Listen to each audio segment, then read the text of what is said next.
অলসতা। কারণ এই অলসতাটাই একসময় তাকে জাহান্নামে যাওয়ার কারণ বানাবে। এই অলসতাটাই আল্লাহ বলছেন, ওয়ালাকাদ যারা'না লিজাহান্নামা কাসীরাম মিনাল জিন্নি ওয়াল ইনসি লাহুম কুলুবুন লা ইয়াফকাহুনা বিহা ওয়া লাহুম আ'য়ুনুন লা ইউবসিরুনা বিহা ওয়া লাহুম আযানুন লা ইয়াসমা'উনা বিহা উলাইকা কাল আন'আমি বাল হুম আযাল উলাইকা হুমুল গাফিলুন। আল্লাহ বলেন, আমি অনেক মানুষ জিনকে জাহান্নামের জন্য বানাইছি। তারা কারা? তারা হলো দেখেও দেখে না, শুনেও শুনে না, বুঝেও বুঝে না।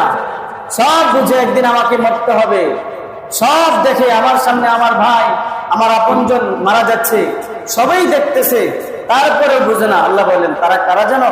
উলাইকা কাল আনআমি বাল হুম আযাল। তারা চতুষ্পদ জন্তুর চেয়ে আরো নিকৃষ্ট। আর এটা কেন হয়েছে জানো?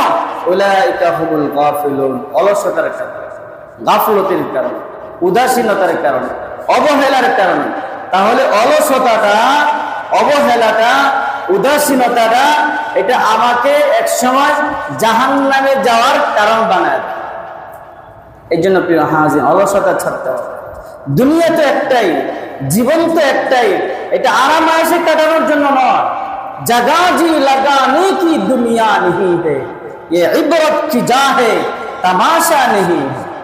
जागना है जाग लो आफलाक की साया तले, हशर तब सोना पड़ेगा खाक की साया। हे प्रिय मुसलमान भाईरा, दुनिया तो এটা আরাম আয়েশের জায়গা নয়।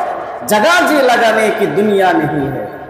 এটা তো হলো ইবাদত কি যা হে, এটা তো শিক্ষার জায়গা, এটা তো জান্নাতে যাওয়ার প্রস্তুতির জায়গা। এটা তামাশা নেই, এটা তামাশার জায়গা নয়।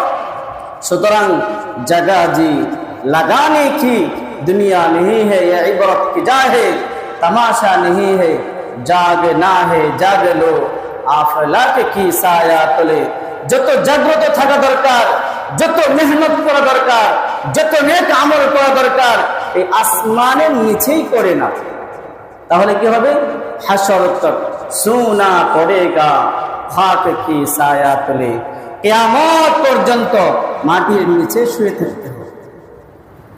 প্রিয় হাজরিন, আমি আপনি যতই চাই আমি আরামে থাকবো, সুখে থাকবো, ঘুমিয়ে থাকবো।